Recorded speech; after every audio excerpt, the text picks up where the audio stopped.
കായംകുളത്തെ മതപ്രാർത്ഥനാ വിവാദത്തിൽ ബി.ജെ.പി. കായംകുളം നഗരസഭയിലേക്ക് പ്രതിഷേധ മാർച്ച് നടത്തുന്നു. ആലപ്പുഴ സൗത്ത് ജില്ലാ അധ്യക്ഷൻ സന്ദീപ് വചസ്പതിയുടെ നേതൃത്വത്തിലാണ് മാർച്ച്. നമുക്ക് തത്സമയ ദൃശ്യങ്ങളിലേക്ക് പോകാം.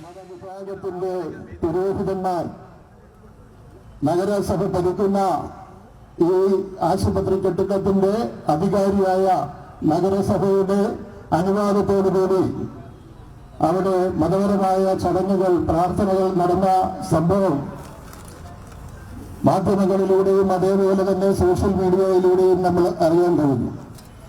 ആ വിഷയത്തിൽ തക്ക സമയത്ത് ജനങ്ങൾക്കുള്ള മുസ്ലിം വിഭാഗത്തിൽപ്പെട്ട നല്ലവരായ ആളുകൾക്കടക്കമുള്ള പ്രതിഷേധം അറിയിച്ചതിന്റെ അടിസ്ഥാനത്തിലാണ് ജില്ലാ അധ്യക്ഷൻ ശ്രീ സന്ദീപ് ആലപ്പുഴയിൽ വാർത്താ സമ്മേളനം തിങ്കളാഴ്ച നടത്തുകയും ആ തീരുമാനത്തിന്റെ അടിസ്ഥാനത്തിൽ ഇങ്ങനെ ഒരു മണ്ഡലം കമ്മിറ്റിയുടെ നേതൃത്വത്തിൽ ഇങ്ങനെ ഒരു പ്രതിഷേധ പരിപാടി നടത്തുകയും ചെയ്തു. ഈ നഗര ആരോഗ്യ കേന്ദ്രം രണ്ടാമത്തെ ഉദ്ഘാടനമാണ് ഇവിടെ നടന്നിരിക്കുന്നത്. 2024 കേരളത്തിന്റെ മുഖ്യമന്ത്രി കായംകുളം നഗരസഭയിലെ പെരുങ്ങാലയിലും അതേപോലെ തന്നെ കൃഷ്ണപുരം കൊട്ടാരത്തിനടുത്തും ഈ പറയുന്ന 43-ാം വാർഡിലും പ്രവർത്തനം ആരംഭിക്കുന്ന ഈ നഗര ആരോഗ്യ കേന്ദ്രത്തിന്റെ ഉദ്ഘാടനം മുഖ്യമന്ത്രി നിർവഹിച്ചതാണ് ഓൺലൈനിലൂടെ. വീണ്ടും ഒരു ഉദ്ഘാടനം കൃഷ്ണപുരത്തും പെരുങ്ങാലയിലും MLA-യുടെ നേതൃത്വത്തിൽ നടത്തി. അതിനുശേഷമാണ് ഇവിടെ സാംസ്കാരിക മന്ത്രിയെ കൊണ്ടുവന്ന് ഉദ്ഘാടനം നടത്തുകയും ആ ഉദ്ഘാടനം കേന്ദ്രമാക്കാൻ വേണ്ടി മന്ത്രിയുടെയും MLA-യുടെയും നഗരസഭയുടെയും ഒക്കെ അനുവാദത്തോടുകൂടി, രഹസ്യ പിന്തുണയോടുകൂടി ഇത്തരത്തിലൊരു നടപടി അവിടെ നടത്തിയത്.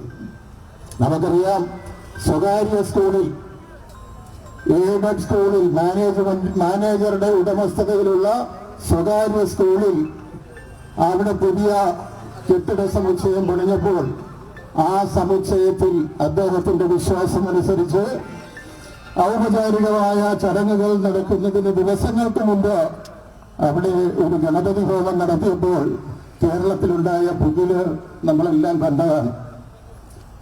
അങ്ങനെ ഒരു പ്രതികരണത്തിന് മുന്നിൽ നിന്ന രാഷ്ട്രീയ പാർട്ടിയും യുവജന പ്രസ്ഥാനങ്ങളും കൂട്ടുനിന്നുകൊണ്ടാണ് ഇവിടെ ഇത്തരത്തിലൊരു ആരാധന നടത്തിയത്. ആരാധനയ്ക്ക് നമുക്ക് എതിരല്ല, ഒരു മതത്തിന്റെയും ആരാധനയ്ക്ക് ബി.ജെ.പി. എതിരല്ല.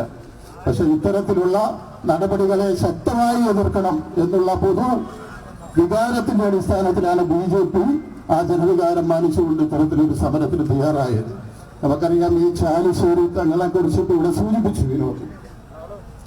ഈ ചാലിശ്ശേരി തങ്ങൾ കായംകുളത്ത് മദ്രസ വാർഡിൽ 14-ാം വാർഡിൽ തീർത്ഥം പൊഴിച്ചാലുമൂട് ക്ഷേത്രത്തിന് വെളിപ്പാടകലെ നഗരസഭയുടെ അനുവാദം വാങ്ങാതെ ജില്ലാ കളക്ടറുടെ അവിടെ പണിയരുതെന്നുള്ള നിർദ്ദേശം മറികടന്നുകൊണ്ട് ഇന്നലെ അടക്കം അവിടെ ഒരു പള്ളി നിർമ്മിച്ചുകൊണ്ടിരിക്കുക.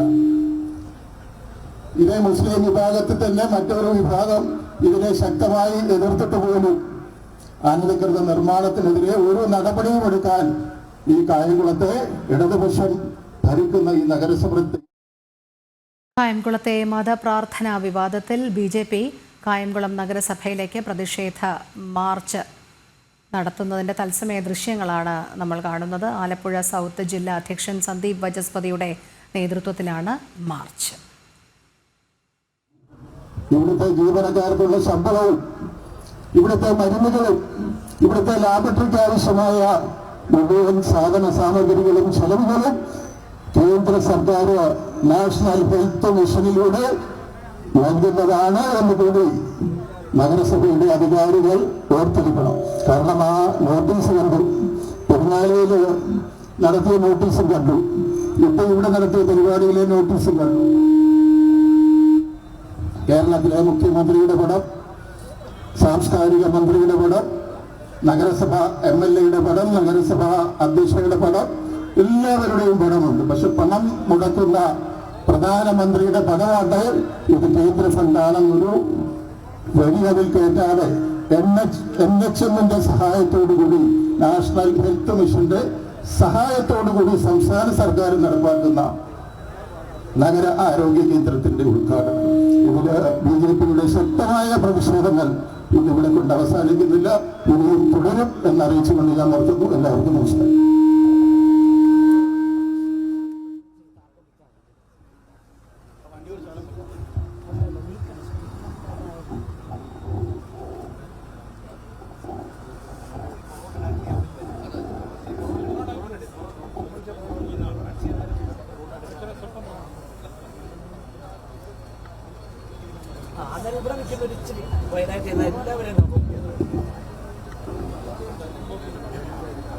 ഈ ബഹുജന മാർച്ചിന്റെ ഉദ്ഘാടകൻ പാർട്ടിയുടെ ആലപ്പുഴ ജില്ലാ അധ്യക്ഷൻ ശ്രീ സന്ദീപ് വജസ്പതി, ഇവിടെ ഈ ബഹുജന മാർച്ചിന് മുഖ്യ പ്രഭാഷണം നടത്താൻ എത്തിയിരിക്കുന്ന പാർട്ടിയുടെ മുൻ ജില്ലാ അധ്യക്ഷനും പാർട്ടിയുടെ മേഖലാ പ്രസിഡന്റുമായ ശ്രീ കെ സോമൻ ചേട്ടൻ, ഇവിടെ ആശംസകൾ അറിയിപ്പിക്കാൻ എത്തിയിരിക്കുന്ന പാർട്ടിയുടെ മുൻ ജില്ലാ അധ്യക്ഷൻ ഏറെ പ്രിയപ്പെട്ട ശ്രീ MP ഗോകുമാർജി, പാർട്ടിയുടെ സംസ്ഥാന കമ്മിറ്റി അംഗങ്ങളായ അഡ്വക്കേറ്റ് BC ബാബു, പാലമറ്റത്ത് വിജയകുമാർ, ശ്രീ പാറയിൽ രാധാകൃഷ്ണൻ, ശ്രീ മഠത്തിൽ ബിജു, ശ്രീ പ്രണവ ശ്രീകുമാർ, പാർട്ടിയുടെ മുൻ മണ്ഡലം പ്രസിഡന്റ് ശ്രീ കൃഷ്ണകുമാർ രാംദാസ്, പാർട്ടിയുടെ മണ്ഡലം ഭാരവാഹികളായ ശ്രീ ബിജു ആമ്പക്കാട്, ശ്രീ ബിപിൻ രാജ്, ശ്രീ R രാജേഷ്, മറ്റിവിടെ പങ്കെടുത്തിരിക്കുന്ന മുഴുവൻ കാര്യാർത്ഥികൾക്കും ഈ പരിപാടിയിൽ പങ്കെടുത്ത എല്ലാവർക്കും നമസ്കാരം.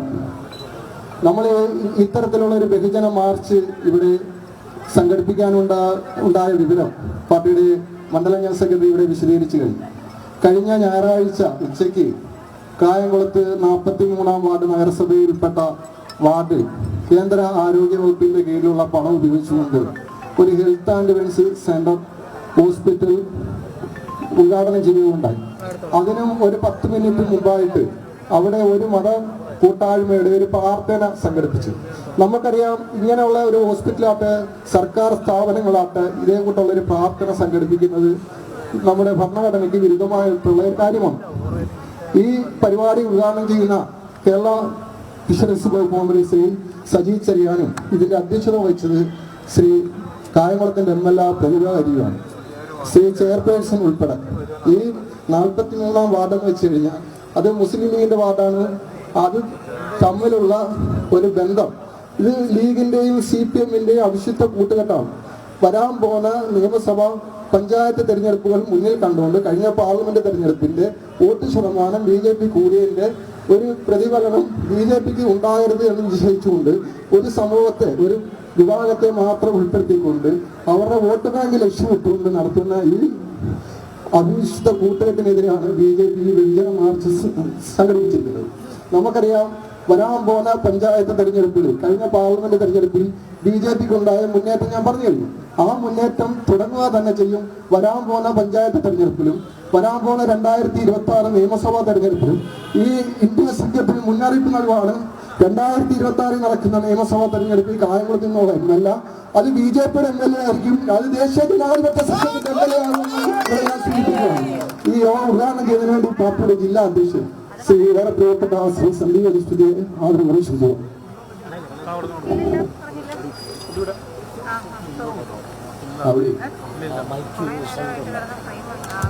ഈ യോഗത്തിന്റെ അധ്യക്ഷനും പാർട്ടിയുടെ മണ്ഡലം പ്രസിഡന്റുമായ ശ്രീ R വിനോദ്, ഇന്നിവിടെ മുഖ്യ പ്രഭാഷണം നടത്തുന്ന പാർട്ടിയുടെ ദക്ഷിണ മേഖലാ അധ്യക്ഷൻ ശ്രീ K സോമൻ, ആശംസാ പ്രസംഗത്തിന് എത്തിയിരിക്കുന്ന പാർട്ടിയുടെ മുൻ ജില്ലാ അധ്യക്ഷൻ ശ്രീ MP ഗോപകുമാർ തുടങ്ങി പാർട്ടിയുടെ വിവിധ മോർച്ചകളുടെയും ചുമതല വഹിക്കുന്ന സഹപ്രവർത്തകരെ, ജനാധിപത്യ വിശ്വാസികളെ, എല്ലാവർക്കും നമസ്കാരം. ഭാരതീയ ജനതാ പാർട്ടി ഇത്തരത്തിലൊരു പ്രതിഷേധ യോഗം സംഘടിപ്പിച്ചതിന്റെ ആവശ്യകതയെപ്പറ്റിയും അതിന്റെ സാഹചര്യത്തെപ്പറ്റിയും ഒക്കെ വിശദമായി ഇവിടെ സംസാരിച്ചു കഴിഞ്ഞിരിക്കുന്നു. ഈ നാട്ടിലെ എല്ലാ ജനങ്ങൾക്കും അതേപ്പറ്റി ബോധ്യവുമുള്ളതാണ്. എന്തായാലും ഇവിടെ നടന്ന സംഭവങ്ങളൊന്നും തന്നെ ഒരു ജനാധിപത്യ സമൂഹത്തിന്, ഭരണഘടനാനുസൃതമായി പ്രവർത്തിക്കുന്ന ഒരു ഭരണകൂടത്തിനോ മതേതരമായി പ്രവർത്തിക്കുന്ന ഒരു ഭരണസമിതിക്ക് ഭൂഷണമല്ല എന്ന കാര്യത്തിൽ രാഷ്ട്രീയ ഭേദമന്യേ മതതിമിരം ബാധിക്കാത്ത ഈ നാട്ടിൽ ജനാധിപത്യം പുലരണമെന്ന് ആഗ്രഹിക്കുന്ന എല്ലാ മനുഷ്യർക്കും ബോധ്യപ്പെട്ടിട്ടുള്ള കാര്യമാണ്. ഇന്ന് ഭാരതീയ ജനതാ പാർട്ടി ഇവിടെ പ്രതിഫലിപ്പിക്കുന്നത് ഈ നാട്ടിലെ മതേതരവാദികളായ ഈ നാട് ശാന്തിയോടും സമാധാനത്തോടു കൂടി പുലരണമെന്ന് ആഗ്രഹിക്കുന്ന സാധാരണക്കാരായ മനുഷ്യരുടെ വികാരമാണ്. കായംകുളം നഗരസഭയിൽ ഉണ്ടായ ഈ സംഭവം പെട്ടെന്നുണ്ടായ ഏതെങ്കിലും ഒരു സംഭവമായി കാണാൻ BJP ആഗ്രഹിക്കുന്നില്ല. അതല്ല എങ്കിൽ കേരളത്തിന്റെ കഴിഞ്ഞകാല ചരിത്രം പരിശോധിക്കുമ്പോൾ നമുക്ക് ഏവർക്കും മനസ്സിലാകുന്ന കാര്യം ഇത് യാദൃച്ഛികമായി സംഭവിച്ച ഒരു കാര്യമല്ല. കഴിഞ്ഞ കുറെ കാലങ്ങളായി ഇടതുപക്ഷവും ഈ നാട്ടിലെ മതമൗലികവാദികളായ ഒരുപറ്റം മുസ്ലിം വിഭാഗവും തമ്മിൽ എല്ലാ മുസ്ലിങ്ങളും മതമൗലികവാദികളാണ് എന്ന് ഭാരതീയ ജനതാ പാർട്ടിയുടെ അഭിപ്രായമുണ്ട്. ഈ നാട്ടിൽ ഈ നാടിനെ സ്നേഹിക്കുന്ന, ഈ നാട്ടിൽ മതേതരത്വവും ജനാധിപത്യവും പുലരണമെന്ന് ആഗ്രഹിക്കുന്ന കോടിക്കണക്കിന് ഇസ്ലാം വിശ്വാസികളുള്ള ഒരു നാട് കൂടിയാണ് ഭാരതം. പക്ഷേ അവർക്കിടയിലും ആ സമൂഹത്തിനെ മുഴുവൻ പ്രതിപട്ടികയിൽ നിർത്താൻ ആഗ്രഹിക്കുന്ന തരത്തിൽ ഈ സമൂഹത്തെ അരാജകത്വത്തിലേക്ക് തള്ളിവിടാൻ ആഗ്രഹിക്കുന്ന ഒരു കൂട്ടം അരാജകത്വവാദികളുടെ പിൻബലത്തിലാണ് CPIM കഴിഞ്ഞ ദിവസം കായംകുളം നഗരസഭയിൽ ഇത്തരത്തിലുള്ള ഒരു ആഭാസം നടത്തിയത്. എങ്ങനെയാണ് സർക്കാർ ഗ്രാന്റോടുകൂടി ഈ നാട്ടിലെ ബഹുജനങ്ങളുടെ നികുതി പണം ഉപയോഗിച്ച് നടത്തുന്ന ഒരു സ്ഥാപനത്തില് ഇങ്ങനെ ഒരു പ്രാർത്ഥനാ ചടങ്ങ് നടത്താൻ ആരാണ് ഇവർക്ക് അധികാരം നൽകിയത്?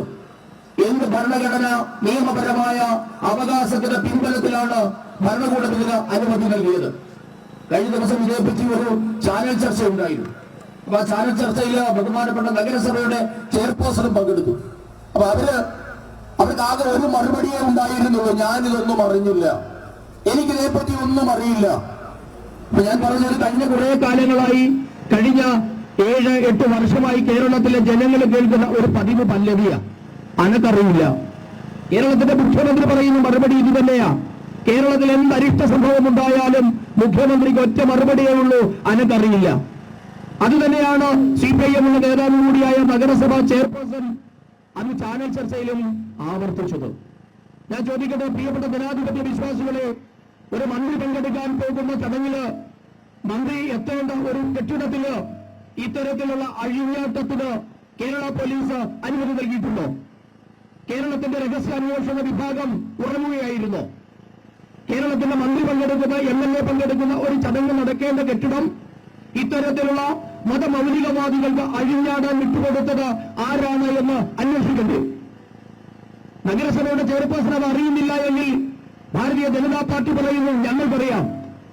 അതിന് നഗരസഭാ ചെയർപേഴ്സന്റെ പാർട്ടി അടക്കം, ഈ നാടിന്റെ ജനപ്രതിനിധി അടക്കം, അന്ന് ഇവിടെ ഉദ്ഘാടകനായെത്തിയ CPIM നേതാവ് അടക്കമുള്ള ഉന്നതരായ എല്ലാ CPIM നേതാക്കന്മാരുടെയും ഒത്താശയോടുകൂടിയാണ് അന്ന് ഇത്തരത്തിലുള്ള ഒരു ആഭാസന കെട്ടിടത്തിൽ അരങ്ങേറിയത്. അല്ലാതെ കേരളത്തിന്റെ രഹസ്യാന്വേഷണ വിഭാഗത്തിനോ ഇന്റലിജൻസ് സംവിധാനങ്ങളെയോ പൂർണ്ണമായും കബളിപ്പിച്ചുകൊണ്ട് ഒരു വാർഡ് കൗൺസിലർ അദ്ദേഹത്തിന്റെ തന്നിഷ്ടം ആ കെട്ടിടത്തിൽ നടപ്പാക്കുമെന്നൊക്കെ പറഞ്ഞാൽ അത് വിശ്വസിക്കാത്തൊക്കെ മഹേന്മാരൊന്നുമല്ല ഈ നാട്ടിലെ സാധാരണ പൗരന്മാരെന്ന് നിങ്ങൾ മനസ്സിലാക്കണം.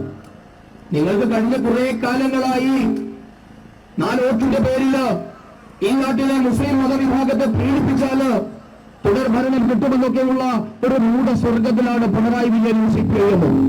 അതിവിടെ മാത്രമല്ല, ഈ നാട്ടില് കമ്മ്യൂണിസ്റ്റ് പാർട്ടിയുടെ വീക്ഷണത്തില് ഹിന്ദുക്കളും ക്രിസ്ത്യാനികളുമായിട്ടുള്ള സഖാക്കന്മാരും സാധാരണ ജനങ്ങളുമൊക്കെ 2ാം കിട പൗരന്മാരാ. ഈ നാട്ടിലെ 1ാം കിട പൗരന്മാരെന്നുള്ള അധികാരം അവര് പതിച്ചു കൊടുത്തിരിക്കുന്നത് ഒരുപറ്റം മതമൗലികവാദികളായ മുസ്ലിങ്ങൾക്കാ. ഇത് CPIMന്റെ പോളിറ്റ് ബ്യൂറോയുടെ നയം തന്നെയാണ്. അതുതന്നെയാണ് കേരളത്തിലും ആലപ്പുഴയിലും കായംകുളത്തും ഒക്കെ നടപ്പാക്കുന്നത് എന്നും ഞങ്ങൾക്കറിയാം. പക്ഷേ അത് ഈ നാടിനെ വലിയ ആപത്തിലേക്ക് നയിക്കുമെന്നാണ് BJPക്ക് ചൂണ്ടിക്കാണിക്കാനുള്ളത്. ഞങ്ങൾ പറയുമ്പോ അത് വർഗീയതയായിട്ട് നിങ്ങൾക്ക് വളരെ പെട്ടെന്ന് ചിത്രീകരിക്കാൻ സാധിക്കും. പക്ഷേ ഈ നാട്ടിലെ സാധാരണ മനുഷ്യർക്ക്, ഈ നാട്ടിൽ സമാധാനവും ശാന്തിയും പുലരണമെന്ന് ആഗ്രഹിക്കുന്നവർക്ക്, ഈ നാട് മറ്റൊരു താലിബാൻ ആകരുത് എന്ന് ആഗ്രഹിക്കുന്ന ഏവർക്കും അറിയാം, ഭാരതീയ ജനതാ പാർട്ടി ചൂണ്ടിക്കാണിക്കുന്നത് സത്യമായ കാര്യങ്ങൾ മാത്രമാണ്. ഈ നാട് ഭാവിയിൽ അഭിമുഖീകരിക്കാൻ പോകുന്ന ഒരു ദുരന്തമാണ് ഇന്ന് BJP ചൂണ്ടിക്കാണിക്കുന്നത്. ഇന്ന് CPIMന് ഹിന്ദു സഖാക്കന്മാരോട് അലർജിയാ. അവരുടെ പാർട്ടിക്കകത്ത് തന്നെയുള്ള സംസാരമാണ്. നിങ്ങൾ ആ CPIMനകത്ത് ഏതെങ്കിലും തരത്തിലുള്ള ഹൈന്ദവ നാമധാരിയായാൽ, ക്രിസ്ത്യൻ നാമധാരിയായാൽ നിങ്ങൾക്ക് അവിടെ യാതൊരു പരിഗണനയുമില്ല. നേരെ മറിച്ച് നിങ്ങളൊരു പ്രത്യേക സമുദായത്തിന്റെ ആളായി അവിടേക്ക് കടന്നു വന്നാൽ സ്ഥാനമാനങ്ങളും അധികാരങ്ങളും നിങ്ങൾക്ക് നിയമലംഘനമടക്കമുള്ള കാര്യങ്ങൾ നടത്താനുള്ള സഹായവും പാർട്ടി ചെയ്തു കൊടുക്കും. നമ്മൾ കണ്ടു, ഇവിടെ പറഞ്ഞു, കേരളത്തില് 3 മാസങ്ങൾക്ക് മുമ്പാണ് ഒരു സ്വകാര്യ സ്കൂള് മാനേജർ അദ്ദേഹം ഒരു ഹിന്ദുവായി പോയി. പക്ഷെ ഞങ്ങൾ മനസ്സിലാക്കുന്നത് അദ്ദേഹം ഒരു കോൺഗ്രസ്സുകാരനാണെന്നാണ്. ആ കോൺഗ്രസ്സുകാരനായ ഹിന്ദു അദ്ദേഹത്തിന്റെ സ്കൂളിന്റെ പുതിയ കെട്ടിടം പണിതു. അതിന്റെ ഉദ്ഘാടനം നടത്തുന്നതിന് മുൻപായി അവിടെ ഒരു ഗണപതി ഹോമം നടത്തണമെന്ന് ഒരു സ്വകാര്യ സ്കൂൾ മാനേജർ ആഗ്രഹിച്ചാൽ അതിലെന്താ തെറ്റ്? അതെ, അദ്ദേഹം സ്വന്തം പൈസ കൊടുത്തു പണിത ഒരു കെട്ടിടം, സംസ്ഥാന സർക്കാരിന്റെ പണമില്ല, സ്വകാര്യ സ്കൂളാണ്. അദ്ദേഹം വെളുപ്പിന്, അതായത് ഉദ്ഘാടന ചടങ്ങുകൾ നടക്കുന്നതിന് മണിക്കൂറുകൾക്ക് മുൻപ് ആ കെട്ടിടത്തിനകത്ത് ഒരു ഗണപതി ഹോമം നടത്തിയപ്പോഴേക്കും കേരളത്തിലെ കുട്ടി സഖാക്കന്മാരുടെ വിപ്ലവ വീര്യം ഉണർന്നില്ലേ? അവിടേക്ക് കടന്നു ചെന്ന് അതിക്രമം നടത്തി ആ ഗണപതി ഹോമം അലങ്കോലപ്പെടുത്തി ആ സ്കൂൾ മാനേജറെ അടക്കം ഭീഷണിപ്പെടുത്തുന്ന സാഹചര്യം ഉണ്ടായില്ലേ? പോളിറ്റ് ബ്യൂറോ മുതൽ ബ്രാഞ്ച് സെക്രട്ടറി വരെയുള്ളവര് പ്രസ്താവനകളുമായി നിരന്നില്ലേ? എല്ലാത്തിനും കുടപിടിച്ചുകൊണ്ട് കേരളത്തിന്റെ പ്രതിപക്ഷമായ കോൺഗ്രസ് നേതാക്കന്മാര് രംഗത്ത് വന്നില്ലേ? എന്തേ കായംകുളത്ത് വന്നപ്പോ നിങ്ങൾക്കാർക്കും പ്രതികരണ ശേഷി നഷ്ടപ്പെട്ടു പോയോ? എന്തുകൊണ്ടാണ് പൊതുഖജനാവിൽ നിന്ന് ഉപയോഗിച്ച പണം ഉപയോഗിച്ച് പണിത കെട്ടിടത്തിൽ ഇത്തരം ഏകപക്ഷീയമായ ഒരു നടപടിക്ക് ഏതെങ്കിലും ഒരു അംഗം മുതിരുമ്പോൾ